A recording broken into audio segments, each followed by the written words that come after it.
un problema, una solución, un triunfo. Siguiendo con estos maravillosos temas de cortos esenciales que van completando temas doctrinales con clara comprensión, seguimos con esta maravillosa serie de un problema, una solución y un triunfo. Recuerde que fue escrito ya por el año 1900 aproximadamente por su autor y que ahora tenemos el placer y el disfrute de compartir en su versión de podcast, para exhibir sobre la mesa este exquisito alimento para una generación que tal vez ni siquiera hubo oído de este maravilloso tema, recordando que el cielo y la tierra van a pasar, pero la palabra de Dios permanece para siempre. Así entonces continuamos desarrollando esta maravillosa serie de un problema, una solución y un triunfo. En la emisión pasada estuvimos compartiendo 4 hombres de acuerdo. Ahora, en la continuidad de este tema, vamos a compartir Cristo en mí, el secreto. Leemos para esto Gálatas capítulo 2, verso 20.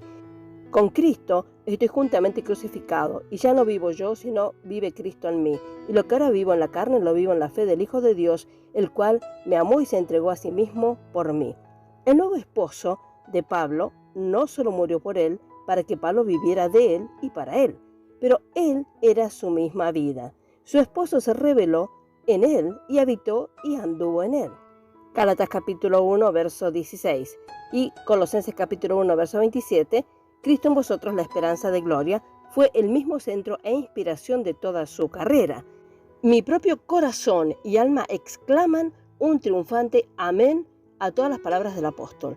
Hace mucho tiempo él me mostró la salida de la experiencia miserable de Romanos capítulo 7 hacia la vida contenta, gozosa, rendida y completamente gloriosa de la filiación experimental retratada en Romanos capítulo 8.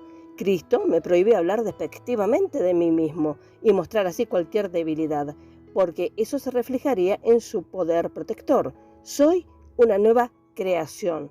Segunda de Corintios capítulo 5, verso 17, las cosas viejas pasaron y aquí todas son hechas nuevas. Tengo una nueva vida, un nuevo esposo. Me pide que diga de mí mismo lo que dice de mí en él y por él mismo. Por ejemplo, el pecado no se enseñoreará de vosotros porque no estéis bajo la ley sino bajo la gracia. Romanos capítulo 6, verso 14. Por lo tanto, vuestra vida está escondida con Cristo en Dios. Colosenses capítulo 3, verso 3. Todo lo puedo en Cristo que me fortalece. Filipenses capítulo 4, verso 13. Los que reciben la abundancia de la gracia y del don de la justicia reinarán en vida por uno, Jesucristo. Romanos capítulo 5, verso 17. Cristo fue crucificado en debilidad, pero vive por el poder de Dios, porque también nosotros somos débiles en Él, pero viviremos con Él por el poder de Dios para con vosotros. Segunda de Corintios capítulo 13, verso 4. Una vez fui pecador y arruinado, pero ya no lo soy. Cuando Pablo habla de debilidad o enfermedad, no se refiere a la dureza de espíritu, actos de desobediencia u obstinación, sino a nuestra impotencia y dependencia de Dios. Habitamos en cuerpos de humillación y estamos en un escenario de limitaciones y necesidades. Estamos echados en el brazo omnipotente. No que seamos competentes por nosotros mismos para pensar algo como de nosotros mismos, sino que nuestra competencia proviene de Dios. Segunda de Corintios capítulo 3, verso 5. Algunas personas se consideran capaces de hacer lo que quieren hacer, pero no saben nada de la debilidad de Pablo ni han aprendido el secreto de la suficiencia del poder de Dios. Jesucristo no es solo un esposo amoroso y compasivo que me perdona si fallo, pero Él es mi esposo y me guarda de fallar. La interpretación de algunos hombres de 1 Timoteo capítulo 1, versos 15 y 16 está totalmente fuera de armonía con el poder y la fidelidad de Dios. Afirman que se llamó a sí mismo el primero de los pecadores después de haber disfrutado de la salvación plena de Dios durante una veintena de años. Note sus palabras. Cristo Jesús vino al mundo para salvar a los pecadores, de los cuales yo soy el primero. Él vino a salvar a su pueblo de sus pecados. Mateo capítulo 1, verso 21. ¿Cómo puede uno ser salvo de sus pecados y aún así seguir pecando y ser el líder en el negocio? ¿Cuál es el significado del apóstol? Simplemente esto. Quiere decir que él era el principal pecador antes de que Dios lo salvara. El versículo 16 declara ese hecho. Por esta causa, porque yo era el primero, alcancé misericordia para que Jesucristo mostrara en mí, como el primero, toda su longanimidad como ejemplo de los que habían de creer en Él para vida eterna. Primera de Timoteo capítulo 1 verso 16 de la versión revisada. Por lo tanto, si Jehová pudo salvar al principal de los pecadores y evitar que pecara, ciertamente puede salvar a cualquier otro pecador y guardarlo. Si Jesucristo demostró ser un esposo amoroso, devoto y todopoderoso para él, cuyo primer esposo lo convirtió en el hombre más miserable, ¿cómo no nos demostrará a nosotros lo mismo si tenemos en cuenta a Dios y nos rendimos a Cristo? ¿Cómo no nos dará también con él todas las cosas? Romanos capítulo 8, verso 32. La victoria sobre el pecado y la comunión con Cristo que Pablo experimentó y se regocijó cuando se unió a otro esposo son para toda la iglesia, si ella reflexiona y cede y se rinde. Romanos capítulo 7 es el estado predominante de la mayoría de los creyentes, pero ese no es el estándar tentador. Nuestro último esposo vive en Romanos capítulo 8. Qué insensatez entonces que nos aferremos al viejo hombre y nos desgastemos como miserables, luchando y vencidos, mientras que otros están disfrutando al Señor y dando frutos permanentes para el Padre.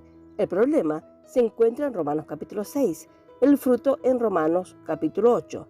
Estad pues firmes en la libertad con que Cristo nos hizo libres y no estéis otra vez sujetos al yugo de servidumbre o de esclavitud. Gálatas capítulo 5 verso 1. Y si Cristo está en vosotros, el cuerpo está muerto a causa del pecado, pero el espíritu vive a causa de la justicia. Romanos capítulo 8 verso 10. Un cuerpo saludable es uno de los elementos de una vida victoriosa retratada en Romanos capítulo 8. Cristo murió por nosotros, lo que también significa que morimos con Él. Esa muerte con Él incluye la muerte de nuestros cuerpos. La enfermedad y el dolor no pueden permanecer en un cuerpo muerto. Ahora, si Dios cuenta nuestros cuerpos como muertos, nosotros también deberíamos contarlos como muertos. Si Él los considera libres del dolor y enfermedad, nosotros también deberíamos hacerlo. Si el pecado es un usurpador, un rebelde, un proscripto en nuestra carne, entonces también lo es la enfermedad, porque es linaje del pecado. Si obtenemos la victoria sobre el pecado considerándonos muertos a él, también obtenemos la victoria sobre la enfermedad considerándonos muertos a la enfermedad. La medicina hace eso. Dios imparte un nuevo orden de vida, incluso precisamente la vida que estaba en su Hijo cuando lo resucitó de entre los muertos. En un sentido más completo podemos decir, las cosas viejas pasaron y aquí todas son hechas nuevas. Segunda de Corintios capítulo 5 verso 17. La sanidad divina es un toque sobrenatural. La vida divina no es la vieja vida revivida, es la vida de resurrección derramada. ¿Qué pues diremos a estas cosas? Si Dios es por nosotros, ¿quién contra nosotros? El que no escatimó a su propio Hijo, sino que lo entregó por todos nosotros, para salvarnos y darnos victoria sobre el pecado en la carne y para darnos cuerpos sanos, ¿cómo no nos dará también con Él todas las cosas? Romanos capítulo 8, versos 31 y 32. Amén a su palabra.